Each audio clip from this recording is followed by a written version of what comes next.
ഓം ഓം ഓം ഓം gum ഗണപതയേ നമഃ. ഓം സംസരസ്വത്यै നമഃ. ഓം gum ഗുരുഭ്യോ നമഃ. ഓം ബ്രഹ്മാ വിഷ്ണു രുദ്ര മഹേശ്വര സദാശിവ ദുർഗാ ലക്ഷ്മി സരസ്വതി സാവിത്രി രാധാ ദേവീ നമഃ. ഓം പ്രസീദ വിശ്വേശ്വരി വിശ്വപ്രസീദേ പ്രസീദ വിശ്വേശ്വരി വേദരൂപിണി പ്രസീദ മായാമേ മന്ത്രവിഗ്രഹേ പ്രസീദ സർവേശ്വരി സർവരൂപിണി. ഓം ശാന്തി ശാന്തി ശാന്തി. ഓം ആനോ ഭദ്രാഹ കൃതവോ യന്തു വിശ്വതഃ. സദാശിവസമാരംഭാം ശങ്കരാചാര്യമധ്യമാം അസ്മത് ആചാര്യപര്യന്തം വന്ദേ ഗുരുപരമ്പരാം. സർവവേദാന്തസിദ്ധാന്തഗോചരം തമഗോചരം ഗോവിന്ദം പരമാനന്ദം സദ്ഗുരും പ്രണതോസ്മ്യഹം. ഓം ശ്രീ സദ്ഗുരു പരമാത്മനേ നമഃ. ഭക്തജനങ്ങൾക്ക് എല്ലാവർക്കും എൻ്റെ നമസ്കാരം. ആദിശക്തിയായ പരമേശ്വരിയുടെയും ആദിശങ്കര ഭഗവത്പാദരുടെയും അനുഗ്രഹം കാരണം നാം ഇപ്പോൾ സൗന്ദര്യലഹരി എന്ന മഹാസ്തോത്രത്തിൻ്റെ അർത്ഥമഹാത്മങ്ങളെ കുറിച്ച് മനസ്സിലാക്കുകയാണ്. ഇന്ന് 24-ാമത്തെ സ്തോത്രത്തിൻ്റെ മഹാത്മ്യം മനസ്സിലാക്കാം. ഈ സ്തോത്രത്തിൽ പറഞ്ഞിരിക്കുന്ന പ്രധാനമായ മന്ത്രം ഓം ശ്രീ സ്ഫടിക ഘടികാ കരായൈ നമഃ. ഓം ശ്രീ സ്ഫടിക ഘടികാ കരായൈ നമഃ. ഈ സ്തോത്രം ജപം ചെയ്യുകയും മന്ത്രസിദ്ധി നേടുകയും ചെയ്യുന്നവർക്ക് കിട്ടുന്ന ഫലശ്രുതി എന്താണെന്ന് വെച്ച് കഴിഞ്ഞാൽ ഭൂതം പ്രേതം പിശാചം എന്നുള്ള ദുഷ്ട ശക്തികളുടെ പ്രഭാവത്തിൽ നിന്നും വിട്ടുകിട്ടാനും മോചനം ലഭിക്കുവാനും അവരിൽ നിന്നുള്ള യാതൊരുവിധമായ ഭയവും ഈ ജപിക്കുന്ന വ്യക്തിയിൽ സംഭവിക്കാത്ത രീതിയിൽ ഈ സ്തോത്രം മനുഷ്യരാശിയെ അല്ലെങ്കിൽ ജപിക്കുന്നവരെ സംരക്ഷിക്കുന്നു. സങ്കല്പം ചെയ്യുമ്പോൾ ഭൂതപ്രേത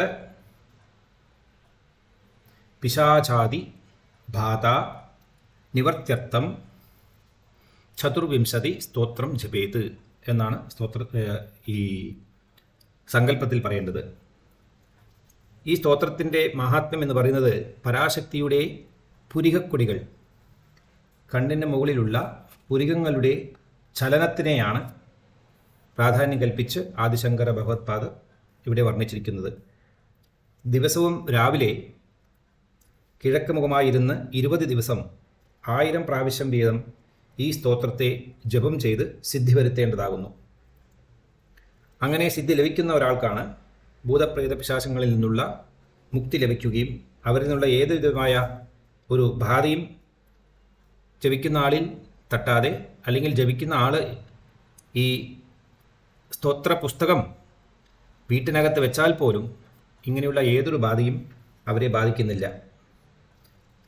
അതുമാത്രമല്ല, അടിക്കടി സംഭവിക്കുന്ന ചെറിയ ചെറിയ ആപത്തുകളിൽ നിന്നും രോഗങ്ങളിൽ നിന്നുമെല്ലാം രക്ഷ പ്രാപിക്കാനുള്ള ശക്തി ഈ മന്ത്രം തരുന്നു.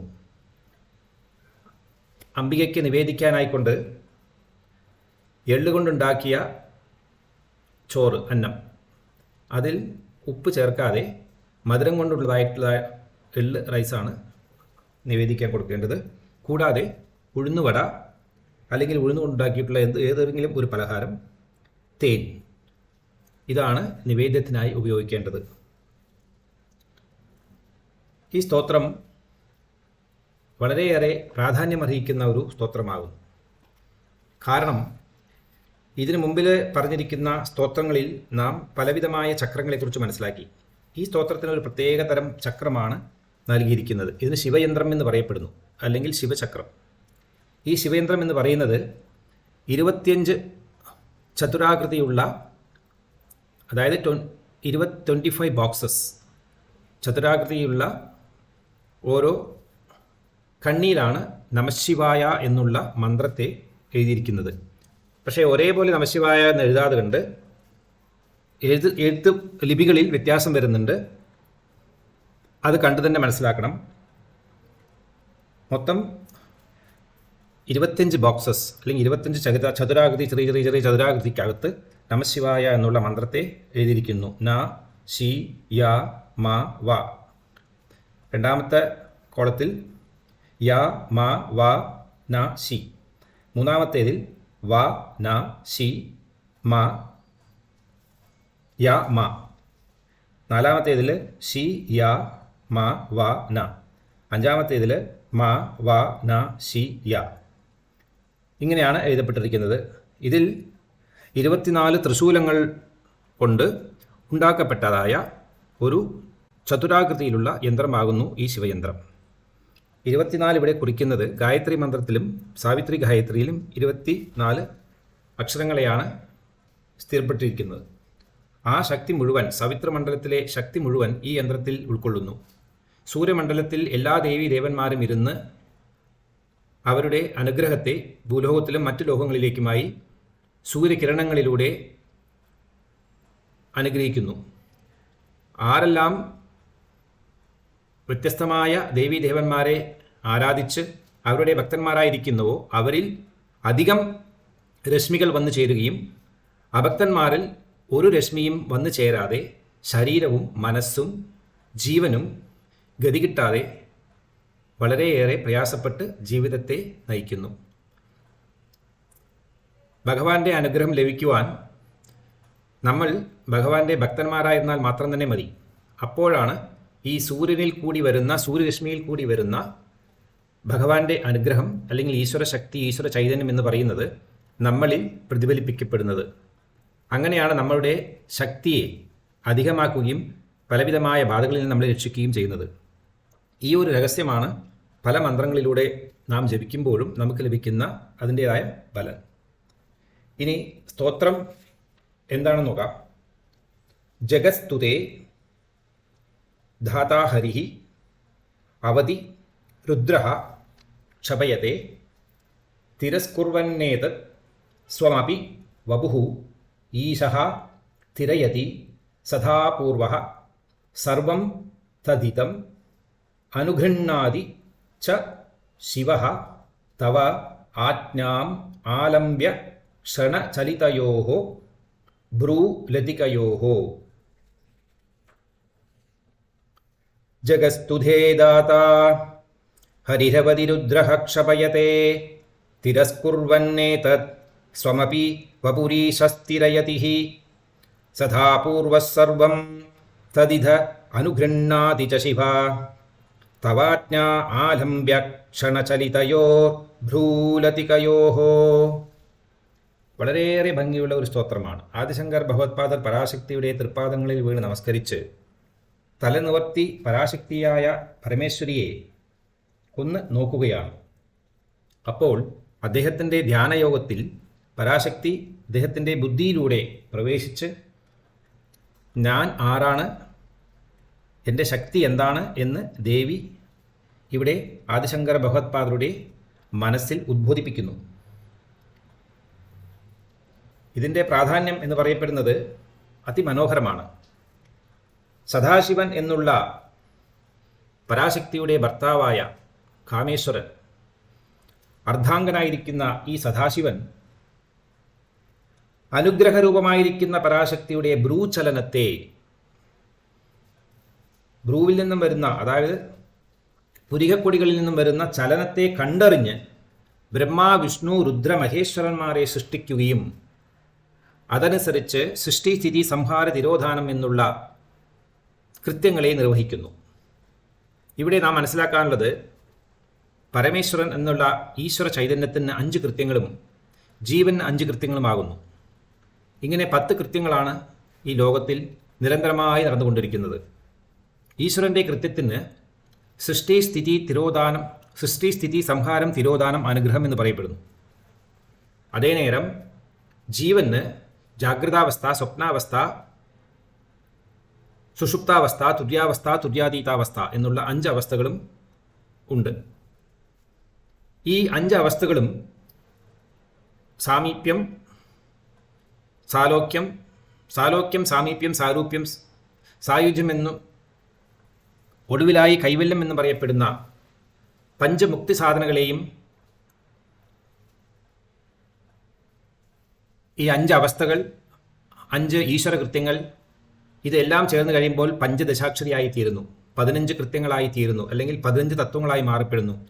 ഇത് തന്നെയാണ് പരാശക്തിയുടെ മന്ത്രമായിരിക്കുന്ന പഞ്ചദശാക്ഷരി മന്ത്രത്തെ ഒരു പ്രാവശ്യം ജപിക്കുകയോ ധ്യാനിക്കുകയോ ഇനി അഥവാ മന്ത്രം അറിഞ്ഞില്ലെങ്കിൽ പോലും പരാശക്തിയെ വന്ന് പഞ്ചബ്രഹ്മാസനസ്ഥയായി ഹൃദയപത്മത്തിൽ ധ്യാനിക്കുന്നത് കൊണ്ട് തന്നെ പഞ്ചദശാക്ഷരി മന്ത്രം ജപം ചെയ്തതിനുള്ള പൂർണ്ണ ബലം ലഭിക്കുകയാണ്. അത്രയും എളുപ്പമാക്കി തീർത്തിരിക്കുകയാണ് ദേവി. മറ്റുള്ള എല്ലാ ദേവീ ദേവന്മാരെയും ആരാധിക്കാൻ പലവിധമായ കഠിനവ്രതങ്ങളെല്ലാം എടുത്തു വേണം ചെയ്യാൻ. ഇവിടെ അതൊന്നും ആവശ്യമില്ല. ഭവാനിത്വം ദാസേമയി എന്ന് ഇതിനു മുമ്പിലത്തെ ശ്ലോകത്തിൽ നമ്മൾ മനസ്സിലാക്കി. ഭവാനി എന്ന് പറഞ്ഞാൽ തന്നെ മതി. പരാശക്തി ഉടനെ ആ ഭക്തനെ ആഗ്രഹിക്കുന്നു എന്ന് പറയപ്പെട്ടു. ഇവിടെ പറഞ്ഞു വരുന്നത് ലളിതാ സഹസ്രനാമത്തിലെ പലവിധമായ മന്ത്രങ്ങൾക്കും പ്രാധാന്യം നൽകപ്പെട്ട ചില മന്ത്രവ്യാഖ്യാനങ്ങളാണ് ഇവിടെയും ഉള്ളത്. ലളിതാ സഹസ്രനാമത്തിൽ ശ്രീമദ് വാഗ്ഭവകൂട പരാശക്തിയുടെ 3 കൂടസ്ഥിതികളെപ്പറ്റി വ്യാഖ്യാനിച്ചിട്ടു. അതേമാതിരി തന്നെ വദനസ്മരമാംഗല്യ ഗൃഹതോരണ ചില്ലികായൈ നമഃ എന്ന് പറയപ്പെടുന്നു. വദനസ്മരമാംഗല്യം പരാശക്തിയുടെ തിരുമുഖത്തിൽ നിന്നും വരുന്ന ആ പ്രഭ, അതിലൂടെ നോക്കുമ്പോൾ ശക്തിയുടെ 2 പുരികങ്ങൾ കാമരാജനായിരിക്കുന്ന പരമേശ്വരൻ്റെ മംഗളഭവനത്തിന് തോരണങ്ങൾ തൂക്കിയിട്ടതുപോലെ ഇരിക്കുന്നു എന്ന് വശന്യാദി വാഗ്ദേവതകൾ വർണ്ണിച്ചു. ഇവിടെ ആദിശങ്കര ഭഗവത്പാദർ ആ പുരികക്കൊടികളുടെ ഒരു ചെറിയ ചലനം കൊണ്ട് തന്നെ ബ്രഹ്മാണ്ടത്തെ സൃഷ്ടിക്കുകയും അതിനെ സംഹരിക്കുകയും ചെയ്യപ്പെടുന്നു. അതായത് ബ്രഹ്മ, വിഷ്ണു, രുദ്ര, മഹേശ്വരൻ ഇവർ 4 പേരും ഒന്നിച്ചു ചേർന്ന് കഴിഞ്ഞാൽ ബ്രഹ്മാണ്ടത്തിലെ ബ്രഹ്മപ്രളയം സംഭവിക്കുന്നു. അങ്ങനെ ഈ ബ്രഹ്മാണ്ടത്തിൽ ഈ ഭൂലോകം അതിനു ചുറ്റും ഇരിക്കുന്ന നവഗ്രഹങ്ങൾ, മറ്റു ചില ഗ്രഹങ്ങളുടെയെല്ലാം ആധിക്യമെല്ലാം തന്നെ നഷ്ടമായി പിന്നെ പുതിയതായിട്ട് പുനർനിർമ്മാണം ചെയ്യേണ്ടതായി വരുന്നു. അങ്ങനെയാണ് ഈശ്വരലീല നടക്കുന്നത്. കൂടാതെ പരാശക്തി വന്ന് തൻ്റെ ഭർത്താവായിരിക്കുന്ന സദാശിവന് ഭ്രൂചലനത്തിലൂടെ ആജ്ഞ നൽകുമ്പോൾ സദാശിവൻ ബ്രഹ്മാവിനെ വിഷ്ണുവിലും, വിഷ്ണുവിനെ രുദ്രനിലും, രുദ്രനെ മഹേശ്വരനിലും ലയിപ്പിക്കുന്നു. അതായത് സൃഷ്ടി സംബന്ധമായ എല്ലാ കർമ്മങ്ങളും ബ്രഹ്മാവിൻ്റെ സൃഷ്ടി എന്ന് പറയപ്പെടുന്നത് ഒന്ന് രൂപമുള്ളത്, ഇനിയൊന്നുള്ളത് അരൂപമായിരിക്കുന്നത്. അതായത് സ്ഥൂലം, സൂക്ഷ്മം, കാര്യം, കാരണം. അപ്പം ബ്രഹ്മാവിൽ നിന്ന് ഉത്പന്നമായിരിക്കുന്ന എല്ലാ തത്വങ്ങളും ബ്രഹ്മാവിൽ ചെന്ന് ലയമാകുന്നു. ആ ബ്രഹ്മാവ് മഹാവിഷ്ണുവിൽ ലയിക്കപ്പെടുന്നു. അതുപോലെ തന്നെ സ്ഥിതികാര്യങ്ങളായിരിക്കുന്ന നമ്മളുടെ സംരക്ഷണം ചെയ്തു വരുന്ന മഹാവിഷ്ണു ഏതെല്ലാം വിധത്തിൽ ഭക്തന്മാരെ സംരക്ഷിക്കുന്നുവോ അതിനെല്ലാം തന്നിലേക്ക് തന്നെ ആകർഷിച്ചെടുക്കുന്നു. അവിടെയും 2 വിധമാകുന്നു, സൂക്ഷ്മം, സ്ഥൂലം. എന്നിട്ട് രുദ്രൻ എന്ന് പറയപ്പെടുന്ന സംഹാരകർത്താവായിരിക്കുന്ന തന്നിലേക്ക് തന്നെ വലിച്ചെടുക്കുന്ന, സൃഷ്ടിയെയും സ്ഥിതിയെയും തന്നിലേക്ക് തന്നെ വലിച്ചെടുക്കുന്ന രുദ്രൻ സൂക്ഷ്മമായും സ്ഥൂലമായിരിക്കുന്ന എല്ലാ തത്വങ്ങളെയും തന്നിലേക്ക് ആവാഹിച്ചെടുക്കുന്നു. അപ്പോൾ എല്ലാം ശൂന്യമായി തീരുന്നു. എന്നിട്ട് ആ രുദ്രൻ മഹേശ്വരൻ എന്ന് പറയപ്പെടുന്ന പരമേശ്വരൻ്റെ ഇനിയൊരു രൂപമാകുന്നു. ഈ ബ്രഹ്മാവും വിഷ്ണുവും രുദ്രനും മഹേശ്വരനുമെല്ലാം പ്രത്യേക ചില കലകൾ കൊണ്ട് മാത്രമാണ് സഞ്ചാരം ചെയ്യുന്നത്. ഇവരുടെ കൃത്യങ്ങൾക്കെല്ലാം കാരണം കലകളാകുന്നു. പൂർണ്ണകല എന്ന് പറയപ്പെടുന്ന പരമാത്മതത്വത്തിൻ്റെ കലയ്ക്ക് 16 കലകളാണ് ഉള്ളത്. ആ 16 കലകളിൽ ചില കലകൾ കൊണ്ട് മാത്രമാണ് ബ്രഹ്മദേവൻ അദ്ദേഹത്തിൻ്റെ കൃത്യങ്ങളെല്ലാം നിർവഹിച്ചു പോരുന്നത്. അതുപോലെ തന്നെ മഹാവിഷ്ണുവും ചില പ്രത്യേകതരം കലകൾ കൊണ്ട് മാത്രമാണ്. അത് വളരെ ഡീറ്റെയിൽ ആയിട്ട് മനസ്സിലാക്കാൻ ഒരുപാട് സമയമെടുക്കും. ഞാൻ അത് കാരണം ചില പ്രത്യേക കലകളിൽ നിന്ന് മാത്രം പറഞ്ഞു നിർത്തുകയാണ്. ചില പേർക്ക് 5 കലകളാണ്, ചില പേർക്ക് 4 കലകളാണ്. പൂർണ്ണമായിരിക്കുന്ന സദാശിവന് മാത്രമാകുന്നു 16 കലകളും ഉള്ളത്. ഈ 16 കലകളുമുള്ള മഹാശക്തിയെയാകുന്നു മഹത് അല്ലെങ്കിൽ പരമാത്മാവ് എന്ന് പറയപ്പെടുന്നത്. ഇപ്പോൾ നാം മനസ്സിലാക്കുകയാണ് ഇവിടെ ബ്രഹ്മദേവനെ പരാശക്തി തൻ്റെ വലത് കണ്ണിലൂടെയാണ് ഉത്പാദിപ്പിക്കുന്നത്. ഇവിടെ സദാശിവന് ആദ്യം ശക്തി അനുഗ്രഹം നൽകുന്നു, അല്ലെങ്കിൽ ശക്തി സമ്മതം നൽകുന്നു. സൃഷ്ടി തുടങ്ങാം. എല്ലാവർക്കും അറിയും, ലോകത്തിൽ സൃഷ്ടിക്കപ്പെടുന്നത് ഒരു ജനനിയായിരിക്കുന്ന മാതാവിലൂടെ മാത്രമാകുന്നു. വളരെ അപൂർവമാണ് പിതാവിലൂടെ ജനനമെടുക്കുന്നവർ. പിതാവാണ് ജനനത്തിന് കാരണമെങ്കിൽ പോലും ക്ഷേത്രം എന്ന് പറയപ്പെടുന്ന ഗർഭപാത്രം, അതിലൂടെ പ്രസവിച്ചെടുക്കുന്ന പ്രസവിത്രി പ്രചണ്ഡാജ്ഞ പ്രതിഷ്ഠാ പ്രകടാകൃത്യേ നമഃ എന്ന് ലളിതാ സഹസ്രനാമത്തിലുണ്ട്. പ്രസവിത്രി 3 പേരെ പ്രസവിക്കുന്നവൾ. ആരെല്ലാമാണവർ? ബ്രഹ്മ, വിഷ്ണു, രുദ്രൻ. അങ്ങനെയുള്ള 3 പേരെയും പ്രസവിക്കുന്നവളാണ്. സൃഷ്ടികർत्री ബ്രഹ്മരൂപ ഗോപ്ത്രീ ഗോവിന്ദരൂപിണി സംഹാരിണി രുദ്രരൂപ തിരോധാനകരീശ്വര്यै നമഃ എന്ന് വ്യാഖ്യാനം ലളിതാ സഹസ്രനാമത്തിൽ. ബ്രഹ്മാവിനെ സൃഷ്ടിക്കുന്നു, ഗോപ്ത്രീ ഗോവിന്ദരൂപിണി ഗോവിന്ദനായിരിക്കുന്ന മഹാവിഷ്ണുവിനെ സൃഷ്ടിക്കുന്നു. പിന്നീടോ സംഹാരിണി രുദ്രരൂപ സംഹാരിണിയായിത്തീർന്ന് തൻ്റെ ശക്തിയിലൂടെയാണ് രുദ്രനെയും സൃഷ്ടിക്കപ്പെടുന്നത്. സദാശിവ അനുഗ്രഹദായേ നമഃ. ഇവർ മൂന്നുപേരും മഹേശ്വരനിൽ ഐക്യമായി ആ മഹേശ്വരൻ ഒടുവിൽ സദാശിവനിൽ ഐക്യമായിത്തീരുന്നു. എന്നിട്ട് ശക്തി എപ്പോഴാണ് തൻ്റെ ഭ്രൂചലനത്തിലൂടെ ആജ്ഞ നൽകുന്നത്? ലളിതാ സഹസ്രനാമത്തിൽ സർവാനുല്യംഗ ശാസന ശ്രീചക്ര രാജൻലയ ശ്രീമത് ത്രിപുരസുന്ദരേ നമഃ എന്ന് വ്യാഖ്യാനം. പരാശക്തിയുടെ ആജ്ഞ ലഭിക്കുന്നത് വായുകൊണ്ട് പറയുകയോ അല്ലെങ്കിൽ ഉച്ചത്തിൽ സംഭാഷണമായി നൽകുകയല്ല ചെയ്യുന്നത്. ഭ്രൂമധ്യ ചലനം മാത്രം മതി. ഭ്രൂചലനത്തിലൂടെ തന്നെ സദാശിവന് മനസ്സിലാക്കാൻ സാധിക്കുന്നു പരാശക്തി സൃഷ്ടികാര്യങ്ങളെ തുടങ്ങാൻ തനിക്ക് ആജ്ഞ നൽകിയിരിക്കുകയാണ്. സ്ത്രീയാണ് പുരുഷനിൽ എനിക്ക് മക്കൾ വേണം എന്ന് പറയേണ്ടത്. അതാണ് യാഥാർത്ഥ്യം. സ്ത്രീയുടെ ഇച്ഛയെ പൂർത്തി ചെയ്യുക എന്നുള്ളതാകുന്നു പുരുഷന്റെ കർത്തവ്യം. അതുകൊണ്ട് പരാശക്തിയായിരിക്കുന്ന ജനനിയായിരിക്കുന്ന മൂലപ്രകൃതിയായിരിക്കുന്ന പരമേശ്വരി തനിക്ക് സൃഷ്ടി വേണം എന്നുള്ള ആഗ്രഹത്തെ സദാശിവനിൽ ആംഗ്യത്തിലൂടെ, അതായത് ഭ്രൂമധ്യത്തിലൂടെ തന്നെ അല്ലെങ്കിൽ പുരികക്കൊടികളിലൂടെ മനസ്സിലാക്കാൻ സദാശിവന് പ്രേരിപ്പിക്കപ്പെടുന്നു. അങ്ങനെ ചെയ്തതും ഉടനടിയെ സദാശിവൻ ബ്രഹ്മദേവനെ ഉത്പത്തി ചെയ്യാനുള്ള ഒരു പ്രവണത കാട്ടിത്തുടങ്ങും. അപ്പോൾ ശക്തിയിലൂടെ മാത്രമേ ജനിക്കാൻ സാധ്യമാവുകയുള്ളൂ. എല്ലാവർക്കും ജനനത്തിന് കാരണം മൂലപ്രകൃതിയായിരിക്കുന്ന പരാശക്തിയാകുന്നു. സ്ത്രീയാണ് എല്ലാവരെയും പ്രസവിച്ചെടുക്കുന്നത്. പ്രത്യേകിച്ച് ഇവിടെ പറഞ്ഞിരിക്കുന്നത് പ്രസവിത്രീ പ്രചണ്ഡാത്മാ പ്രതിഷ്ഠാപകടാകത്തേ നമഃ. അങ്ങനെ ആ പ്രകൃതി സ്വരൂപിണിയായിരിക്കുന്ന മൂലപ്രകൃതിയായിരിക്കുന്ന പരമേശ്വരി തൻ്റെ വലത് കണ്ണിലൂടെ ബ്രഹ്മദേവനെയും ഇടത് കണ്ണിലൂടെ മഹാവിഷ്ണുവിനെയും ഭ്രൂമധ്യത്തിലൂടെ രുദ്രനെയും ജാതമാക്കുന്നു, സൃഷ്ടിക്കുന്നു, അവരെ പ്രസവിക്കുന്നു ദേവി. പിന്നീട് നാഭിപദ്മത്തിലൂടെ മഹേശ്വരനെയും സൃഷ്ടിക്കുന്നു. അങ്ങനെ 4 പേരെയും സൃഷ്ടിച്ച ശേഷം ഒടുവിൽ തൻ്റെ ഹൃദയസ്ഥാനത്തിൽ വാസം ചെയ്യുന്ന സദാശിവനും ദേവി അനുഗ്രഹിക്കുന്നു. ഇവിടെ മൂലപ്രകൃതിയായിരിക്കുന്ന പരമ്പൊരുളായിരിക്കുന്ന പരാശക്തി ശിവനെ അനുഗ്രഹിക്കുന്നു പറയുമ്പോൾ ഒരു വലിയ അർത്ഥമുള്ള ഒരു വാക്കായി മാറപ്പെടുന്നില്ല. പക്ഷേ ഇവിടെ പറഞ്ഞു വരുന്നത് ശക്തി ഉപാസനയാകുന്നു. ശക്തി ഉപാസനയിൽ പരാശക്തിയാണ് ഏറ്റവും ഉയർന്ന സ്ഥാനത്തുള്ളത്. ശക്തി ലയമായിരിക്കുന്ന ശിവനാണ് ഇവിടെ. ശിവനിൽ ലയമായിരിക്കുന്ന ശക്തിയല്ല. ശാക്തത്തിൽ ഇങ്ങനെ, ശൈവത്തിൽ ശക്തി ശിവനിൽ ഐക്യമാകുന്നു. അതേ നേരം ശാക്തത്തിൽ ശിവൻ ശക്തിയിൽ ഐക്യമാകുന്നു. അങ്ങനെ ശിവനും ശക്തിയും മാറി മാറി ചേർന്ന് നടത്തുന്ന ലീലകളും വിഭവങ്ങളുമാകുന്നു ഈ ബ്രഹ്മാണ്ടവും ബ്രഹ്മാണ്ടത്തിൽ കാണപ്പെടുന്ന എല്ലാ തത്വങ്ങളും. അപ്പോൾ ഹൃദയപത്മത്തിൽ ജാതമായിരിക്കുന്ന സദാശിവന് ഹൃദയപത്മത്തിലൂടെ സദാശിവനെയും നാഭിപത്മത്തിലൂടെ മഹേശ്വരനെയും ഭ്രൂമധ്യത്തിലൂടെ രുദ്രനെയും ഇടത് കണ്ണിലൂടെ മഹാവിഷ്ണുവിനെയും വലത് കണ്ണിലൂടെ ബ്രഹ്മാവിനെയും പരാശക്തി തന്നെ സൃഷ്ടിക്കുന്നു. ഇങ്ങനെയുള്ള പഞ്ചേശ്വര കൃത്യങ്ങൾ ചെയ്യപ്പെടുന്ന ഈ ശക്തിയെ ആദിശങ്കര ഭഗവത്പാദർ എന്താ പറഞ്ഞത്? സൃഷ്ടി സ്ഥിതി സംഹാരം തിരോധാനം അനുഗ്രഹം എന്നുള്ള ഈ കൃത്യങ്ങളെയെല്ലാം നിന്റെ പുരികങ്ങൾ കാട്ടുന്ന ഒരു ചെറിയ അഭ്യാസത്തിലൂടെ സദാശിവൻ തനിക്ക് ലഭിച്ചിരിക്കുന്ന ആജ്ഞയായി അതിനെ എടുത്തുകൊണ്ട് ഈ ബ്രഹ്മാണ്ഡ പ്രളയത്തിന് ശേഷം ബ്രഹ്മാവിശുദ്ര മഹേശ്വരാദികളെ സൃഷ്ടിക്കുന്നു. അവരുടെ സൃഷ്ടിയുടെ കാരണത്താൽ അവർക്ക് ചില അധികാരങ്ങളെയും നൽകപ്പെടുന്നു. മഹാവിഷ്ണുവിന് മുക്തി നൽകാനുള്ള അധികാരം ദേവി നൽകുന്നു.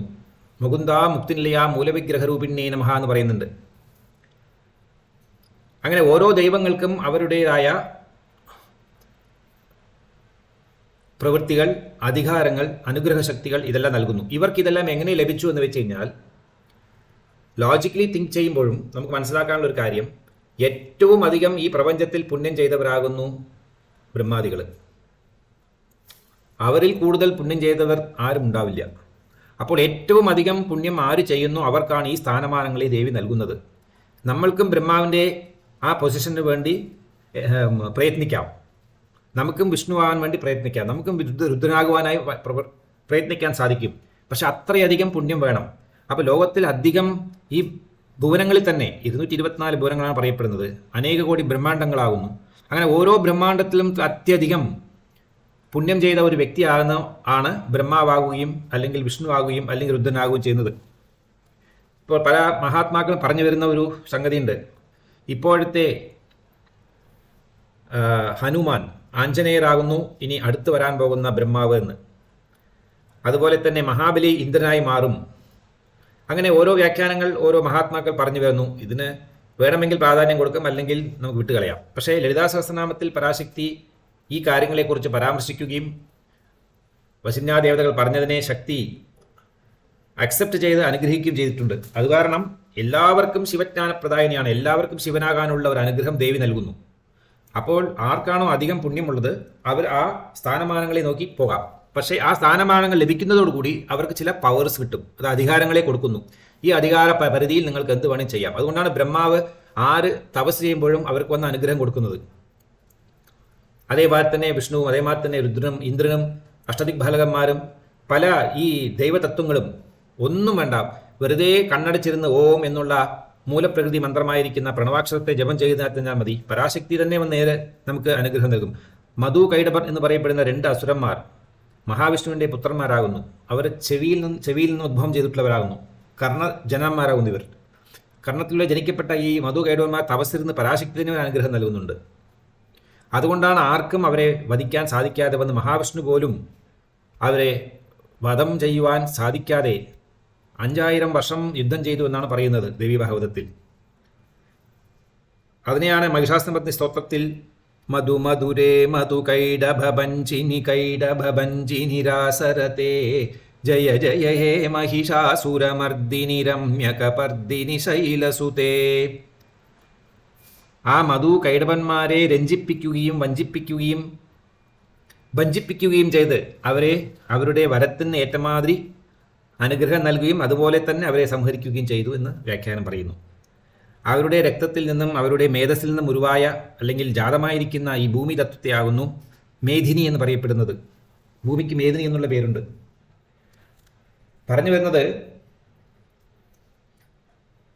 അനേകോടി ബ്രഹ്മാണ്ടങ്ങളെയും തൻ്റെ ഭ്രൂചലന മാത്രത്താൽ തന്നെ സൃഷ്ടിക്കുകയും പരിപാലനം ചെയ്യുകയും സംഹാരം ചെയ്യുകയും തിരോധാനം ചെയ്യുകയും ചെയ്യുന്ന പരാശക്തിയായ നിന്ദരവടിയുടെ അനുഗ്രഹം ഒന്നുകൊണ്ട് മാത്രം ഈ സമസ്ത ബ്രഹ്മാണ്ടങ്ങളും സൃഷ്ടിക്കപ്പെടുന്നു, എല്ലാ ദേവീദേവന്മാരുടെയും സൃഷ്ടിക്ക് കാരണമായിത്തീരുന്നു എന്നുള്ള നിന്റെ പറഞ്ഞു തീർക്കാൻ സാധിക്കാത്തളവിൽ പ്രാധാന്യവും മഹത്വവും ഉള്ളതായ ഈ സ്തോത്രത്തെ ജപം ചെയ്യുന്ന ഓരോ വ്യക്തിയിലും അവർക്ക് അഭിഷ്ടമായ വരപ്രസാദം നൽകണമേ എന്ന് പരാശക്തിയോട് പ്രാർത്ഥിക്കുന്നു.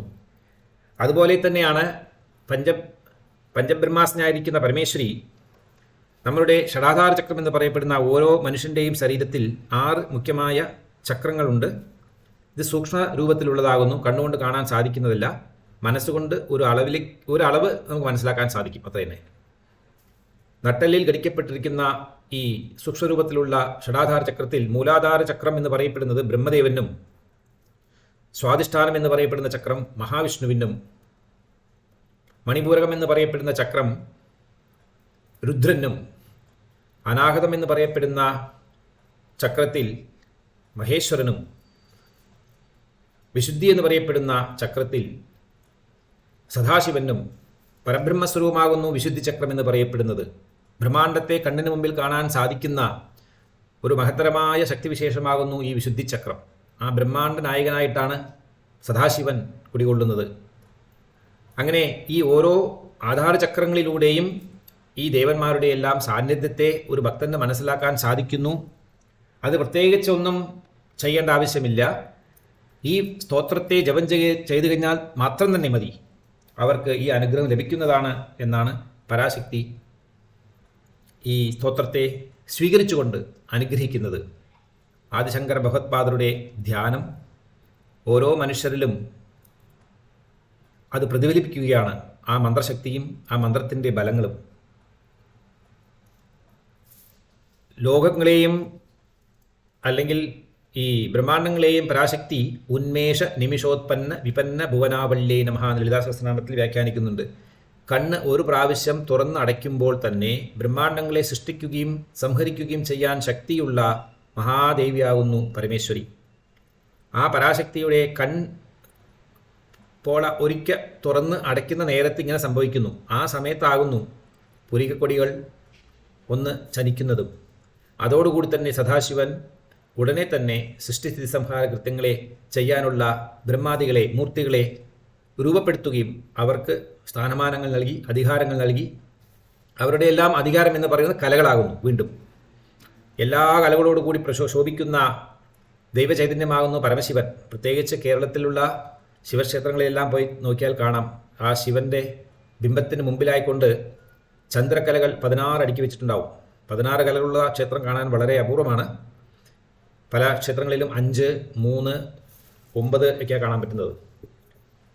16 കലകളുള്ള ആ ശക്തിവൈഭവമാകുന്നു സദാശിവൻ. രൂപം, അരൂപം, രൂപാരൂപം എന്ന് പറയപ്പെടുന്ന 3 വിധത്തിലാകുന്നു പരമശിവൻ അല്ലെങ്കിൽ സദാശിവൻ ബിംബരൂപത്തിലായിക്കൊണ്ടും അനുഗ്രഹരൂപത്തിലായിട്ടും ഗുരുരൂപത്തിലായിക്കൊണ്ടും ഭക്തജനങ്ങളെ അനുഗ്രഹിക്കുന്നത്. ഈ അനുഗ്രഹത്തിനെല്ലാം കാരണമായിരിക്കുന്ന സ്വന്തം മാതാവ് എന്നുള്ള ഒരു സ്ഥാനം കൊടുത്തുകൊണ്ട് പരാശക്തിയെ നാം ആരാധിക്കുന്ന പക്ഷം പരാശക്തിയിൽ തീർച്ചയായും അപരിമിതമായിരിക്കുന്ന ഭക്തി ലഭിക്കുകയും ആ ഭക്തിയിലൂടെ എല്ലാം തന്നെ നേടാൻ സാധിക്കുന്നതാണ്. ഭക്തി ഇല്ലാതെ കണ്ട് ഒന്നും നേടാൻ സാധ്യമല്ല. ഭക്തി ഉണ്ടെങ്കിൽ എല്ലാം നേടാൻ സാധ്യമാകുന്നു. ഭക്തിക്ക് മാത്രമാണ് ഈശ്വരൻ അടിമയാകുന്നത്. നമ്മൾ കൊടുക്കുന്ന പൂവോ പഴവോ മാലയോ ധാരയോ എണ്ണയോ ഒന്നും അല്ല ഭഗവത് തൃപ്തിക്കും പ്രീതിക്കും കാരണമാകുന്നത്. ഭക്തൻ്റെ ഭക്തി എത്രയുണ്ട് എന്നാണ് ദൈവം നോക്കുന്നത്. വേറെ ഒന്നും നോക്കാറില്ല. നമ്മളുടെ ശരീരത്തിലെ വർണ്ണമോ നാം അണിഞ്ഞു നിൽക്കുന്ന ആഭരണങ്ങളോ രുദ്രാക്ഷമാലയോ തുളസിമാലയോ സ്ഫടികമാലയോ രസമണിമാലയോ എന്നുള്ളതൊന്നും അല്ല കാരണം. ഇവിടെ ഒന്നും ആവശ്യമില്ല. ഭക്തി ഒന്ന് മാത്രം മതി. ഭക്തിയോടുകൂടി കല്ലെടുത്ത് ഭഗവാന്റെ മുമ്പിൽ വെച്ചു കൊടുത്താൽ പോലും മതി. ഭഗവാൻ അതിനെ വൈരക്കട്ടയായി എടുത്തുകൊള്ളും. നവരത്നങ്ങളും ഇതേമാതിരിയുള്ള കല്ല് തന്നെ ആകുന്നു. അതിൽ ശോഭയുള്ള കല്ല് അത്രയുള്ള വ്യത്യാസം. അപ്പോൾ നവരത്നങ്ങൾ പതിച്ചിരിക്കുന്ന ഈ ഫുഡ് റെസ്റ്റ് എന്ന് പറയുമല്ലോ, പാദം വയ്ക്കാൻ ശക്തിയുടെ പാദം വെച്ചിരിക്കുന്ന നവരത്നങ്ങൾ പതിച്ചിരിക്കുന്ന കല്ലിലാണ് ശക്തി തൻ്റെ പാദങ്ങളെ അമർത്തി വെച്ചിരിക്കുന്നത് എന്ന് പറയുന്നു ലളിതാ സഹസ്രനാമത്തിൽ. അതിൽ നിന്നും ശോഭിക്കുന്ന അഗതീതി സംചന്ന നമജ്ജന തമോ ഗുണായ നമഃ ഇതിനു മുമ്പിലുള്ള ഒരു വ്യാഖ്യാനത്തിൽ നമ്മൾ മനസ്സിലാക്കി. അത്രയും പ്രാധാന്യമുള്ള ഈ പരാശക്തിയെ ആർക്ക് വേണമെങ്കിലും അമ്മേ എന്ന് വിളിക്കാം. പരാശക്തിയെ അമ്മേ എന്ന് ഭവാനി എന്ന് ഒരു പ്രാവശ്യം വിളിക്കുമ്പോൾ തന്നെ അപരിമിതമായ ശക്തിയുടെ അനുഗ്രഹം ആ ഭക്തന് ലഭിക്കുന്നു അല്ലെങ്കിൽ വന്നു ചേരുന്നു എന്ന് പറയുമ്പോൾ ഈ സ്തോത്രത്തെ എത്രയും ഭയഭക്തി ശ്രദ്ധയോടുകൂടി ജപം ചെയ്ത് പരാശക്തിയുടെ അനുഗ്രഹം വാങ്ങിച്ച് ഈ ജന്മത്തിൽ തന്നെ അംബികയെ പ്രത്യക്ഷമായോ അപ്രത്യക്ഷമായോ കണ്ടുകൊണ്ട് ജന്മസാഫല്യം നേടിയെടുക്കണം എന്നുള്ളതാണ് ഓരോ ഭക്തന്മാരുടെയും കർത്തവ്യം. ജഗത്സുതേദാത ഹരിരവതി രുദ്രഃ ക്ഷപയതേ തിരസ്കുർവന്നേതത് സ്വമപീവ പുരീശ സ്ഥിതിരയതി സദാ പൂർവഃ സർവം തദിദ അനുഗൃഹ്ണാതി ച ശിവാ സ്ഥവാജ്ഞാ ആലംബ്യ ക്ഷണചലിതയോ ഭൂലതികയോഃ. സർവം ജഗദംബാർപ്പണമസ്തു. ഹരിഃ ഓം.